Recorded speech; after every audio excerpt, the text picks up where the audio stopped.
देखिए हम लोगों को क्या बताया, आप लोगों का क्लास 9th है, साइंस पढ़ रहे हैं, चैप्टर नंबर 2 आप पढ़ रहे हैं। कौन सा पढ़ रहे हैं? Chapter number 2। Is around us, is matter around us pure, is matter around us pure, क्या हमारे आस के पास के पदार्थ शुद्ध है? तो जैसे हम आप लोगों को बताएं कि द्रव्य किसे कहते हैं, द्रव्य किसे कहते हैं, तो द्रव्य कितने भागों में वर्गीकृत किया जा सकता है?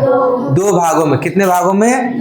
कौन कौन से? तत्व और तत्व, हाँ, शुद्ध पदार्थ और अशुद्ध पदार्थ। किसमें? शुद्ध पदार्थ और अशुद्ध पदार्थ। शुद्ध पदार्थ को कितने वर्गों में वर्गीकृत किया जा सकता है? 2। कौन कौन से? तत्व और यौगिक। अशुद्ध पदार्थ को और किस नाम से जाना जाता है? मिश्रण के नाम से जाना जाता है। किस नाम से जाना जाता है? मिश्रण के नाम से जाना जाता है। मिश्रण को कितने भागों में वर्गीकृत किया जा सकता है? 2। समांगी मिश्रण और विषमांगी मिश्रण। किसके बारे में? कितने वर्गों में वर्गीकृत किया जा सकता है मिश्रण को? 2। समांगी मिश्रण और विषमांगी मिश्रण। अब आप पढ़ेंगे पदार्थ, शुद्ध पदार्थ। क्या पढ़ेंगे?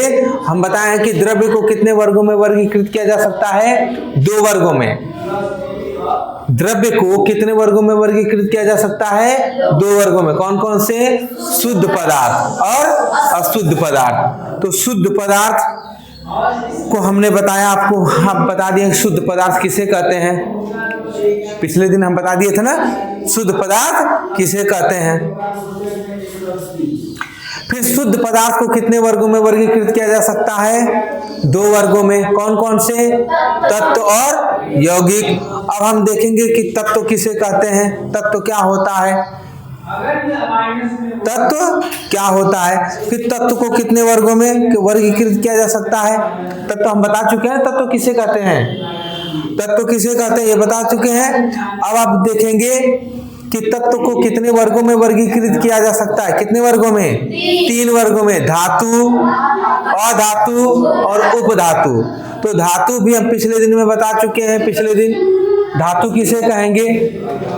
वे तत्व जो इलेक्ट्रॉन त्याग करके धन आयन बनाने की प्रवृत्ति रखता है उसे हम क्या कहते हैं? धातु कहते हैं। वे तत्व जो एक या एक से अधिक इलेक्ट्रॉन त्याग कर धन आयन बनाने की प्रवृत्ति रखते हैं उन्हें हम क्या बोलते हैं? धातु कहते हैं। क्या कहते हैं? धातु। और धातु किसे कहेंगे? वे तत्व जो एक या एक से अधिक इलेक्ट्रॉन ग्रहण करके, क्या करके? वे तत्व जो एक या एक से अधिक इलेक्ट्रॉन ग्रहण करके ऋण आयन बनाने की प्रवृत्ति रखते हैं उन्हें क्या कहते हैं? ठीक है, सामान्यतया जनरल रूप में देखेंगे वे तत्व जो एक या एक से अधिक इलेक्ट्रॉन ग्रहण करके, क्या करके? ग्रहण करके ऋण आयन बनाने की प्रवृत्ति रखते हैं उन्हें क्या कहते हैं? अधातु कहते हैं। क्या कहते हैं? इन्हें ऋण विद्युतीय तत्व भी कहते हैं। क्या बोलते हैं इन्हें? अधातु को और किस नाम से जाना जाता है? ऋण विद्युतीय तत्व। तो जैसे आप जानते हैं कि आप देखिए सल्फर हो गया ना, ये क्या करता है? इलेक्ट्रॉन ग्रहण करके ऋण आयन बनाने की प्रवृत्ति रखेगा।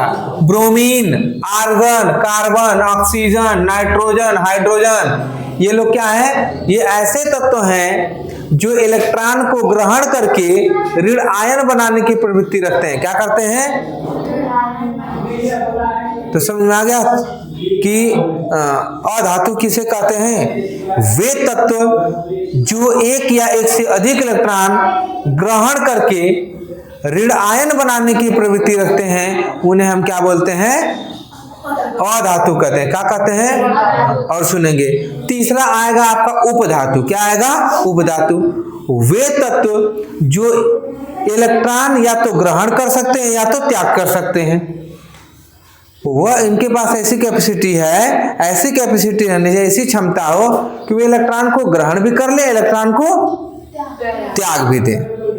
यानी इलेक्ट्रॉन ग्रहण करके ऋण आयन बनाने की प्रवृत्ति रखते हैं या इलेक्ट्रॉन त्याग कर धन आयन बनाने की प्रवृत्ति रखते हैं तो उन्हें हम क्या बोलते हैं?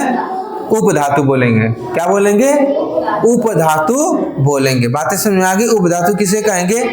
वे तत्व जो इलेक्ट्रॉन को त्याग भी सकता है, इलेक्ट्रॉन को ग्रहण भी कर सकता है, अर्थात वह ऋण आयन भी बना सकता है और धन आयन भी बना सकता है। इस प्रकार के तत्व को हम क्या बोलते हैं? उपधातु बोलते हैं। क्या बोलते हैं? उपधातु बोलते हैं। बातें समझ आ गई? तो ये आप लोग लिख लिए होंगे। देखिए जैसे क्लोरीन है, इलेक्ट्रॉन, एक इलेक्ट्रॉन क्या कर रहा है? ग्रहण कर रहा है। क्या कर रहा है? ठीक है। क्लोरीन जो होता है इसका परमाणु क्रमांक कितना होता है? 17। कितना होता है? तो बाहरी कोश में, वाय कोश में इलेक्ट्रॉनों की संख्या इसकी कितनी होती है? 7। 17 होगा बच्चों। कितना होगा? 17 टोटल इसके पास इलेक्ट्रॉन होते हैं। क्लोरीन के पास टोटल इलेक्ट्रॉन कितने होते हैं? 17। तो पहली कक्षा में 2 इलेक्ट्रॉन होगा, दूसरी में 8 होगा, तीसरी में 7 होगा। किसके अकॉर्डिंग? 2n² के अनुसार। किसके अनुसार? 2n² के अनुसार कोश में इलेक्ट्रॉनों की जो परमाणु के कोश में जो इलेक्ट्रॉनों की संख्या होती है वह क्या होती है? 2n² के अनुसार पहली कक्षा में 2 होगा, दूसरी में 8 होंगे, तीसरी में 7 होगा। यानी यहाँ पे होना कितना चाहिए? 8। देखिए कितना होना चाहिए? तीसरी कक्षा में इलेक्ट्रॉनों की संख्या को हम फाइंड आउट करेंगे तो ये 2 × n के प्लेस पे 3 को रिप्लेस करेंगे। 3 3 के 9, 9 दूना 18। कितना होगा? 18 इलेक्ट्रॉन होना चाहिए। देखिए किसी भी परमाणु के बाह्य कोश में इलेक्ट्रॉनों की संख्या 2n² के अनुसार होना चाहिए। 2 8 10 कितना है बच्चों? 2 8 है। बाह्य कोश में इलेक्ट्रॉन, इसके तीसरी कक्षा में इलेक्ट्रॉन की संख्या कितनी होनी चाहिए? 18, लेकिन है कितना? 7। और ये होता है एक अष्टक का नियम कि भाई ठीक है, यदि 18 इलेक्ट्रॉन 2n² के अनुसार किसी भी परमाणु के बाह्य कोश में इलेक्ट्रॉनों की संख्या यदि 2n² के अकॉर्डिंग नहीं होता है तो कम से कम कितना होना चाहिए? 8 होना चाहिए। कितना होना चाहिए?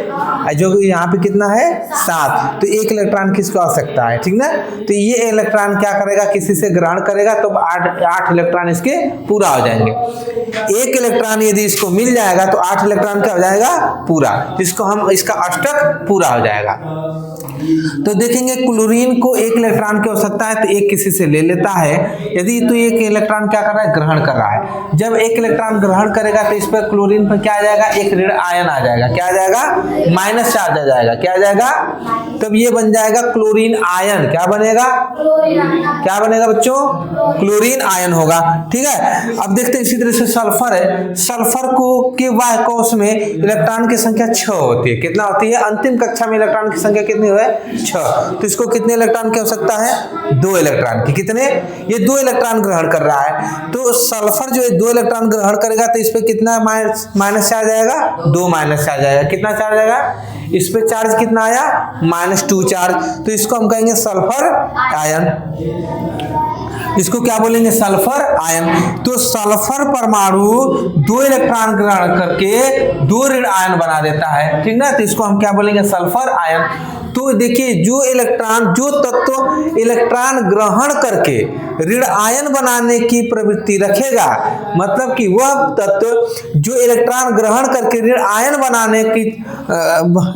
बना लेता है, उस तत्व को हम क्या बोलते हैं? अधातु बोलेंगे, नॉन मेटल्स बोलेंगे। क्या बोलेंगे? नॉन मेटल्स बोलेंगे। बातें समझ आ गई क्या? अधातु आपसे कोई पूछेगा बता देंगे। वे तत्व जो इलेक्ट्रॉन एक या एक से अधिक इलेक्ट्रॉन ग्रहण करके ऋण आयन बनाने की, दरवाजा बंद करिए,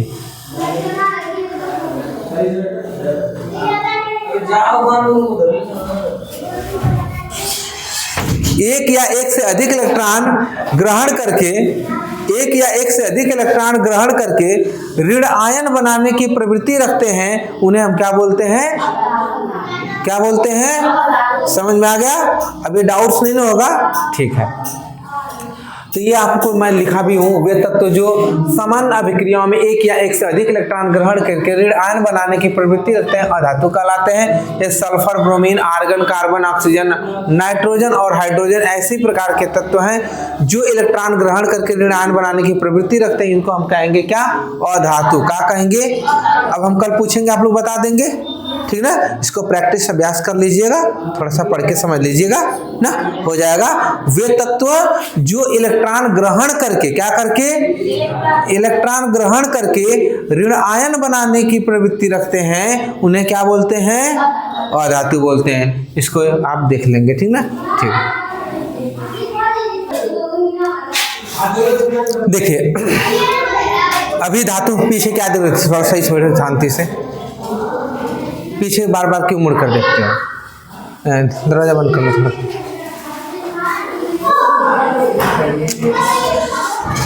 कह रहे बात नहीं करना, फिर वही काम क्यों करते हो, जो वो जिसको मना करते हो वही क्यों करते हो काम। देखेंगे हम लोग अभी धातु सीखे हैं, क्या सीखे हैं, धातु और अधातु सीखे हैं। धातु और अधातु सीख चुके हैं, अब सीखेंगे उपधातु। क्या सीखेंगे, तो वे तत्व जो धातु और अधातु दोनों का गुण रखते हैं,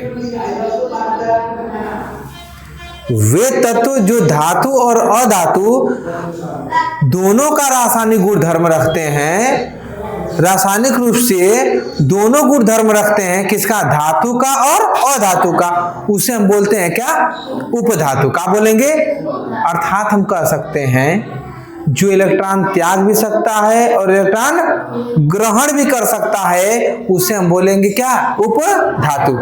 और टोटल जो उपधातु होती है, उपधातु, कुल उपधातु की जो संख्या होती है 7 होती है। कितना होती है, 7। बातें समझाएंगे, आर यू अंडरस्टैंड। टोटल जो अधातुओं की संख्या होती है कितनी होती है बच्चों, 7 होती है। 2 एग्जाम्पल में आपको यहां बताए हैं, कौन कौन से, एंटीमनी और आर्सेनिक। कौन सा बताया, एंटीमनी और आर्सेनिक, ये 2 उपधातु हैं। तो इस तरीके से आप उपधातु, आपसे पूछा जाएगा उपधातु किसे कहते हैं, तो क्या बताएंगे, उपधातु किसे कहते हैं, वे तत्व जो इलेक्ट्रॉन को त्याग भी सकता है और इलेक्ट्रॉन को ग्रहण भी कर सकता है। जो इलेक्ट्रॉन को त्याग सकता है और इलेक्ट्रॉन को ग्रहण भी कर सकता है, उसे हम क्या बोलते हैं, उपधातु बोलेंगे। क्या बोलेंगे, उपधातु बोलेंगे। अर्थात कह सकते हैं जो धातुओं और अधातुओं, वे तत्व जो धातु और अधातु दोनों का गुण रखते हैं, दोनों का रासायनिक गुण रखते हैं, उन्हें हम क्या बोलेंगे, उपधातु बोलेंगे। तो ये रहा बहुत आसान, टोटल उपधातुओं की संख्या, नॉन दोनों मेटलॉइड्स, कुल टोटल जो मेटलॉइड्स होते हैं उनके नंबर कितने होते हैं, 7। कितने नंबर होते हैं, 7। टोटल मेटलॉइड्स का जो नंबर होता है वह कितना होता है, 7। Are you understand. तो इस तरीके से आप समझे कि धातु क्या होता है, उपधातु क्या होता है, धातु क्या होता है, अधातु क्या होता है और उपधातु क्या होता है। धातु, अधातु और उपधातु का आप लोग समझे, ठीक ना। तो प्रैक्टिस अभ्यास इसका कर लीजिएगा, ठीक है।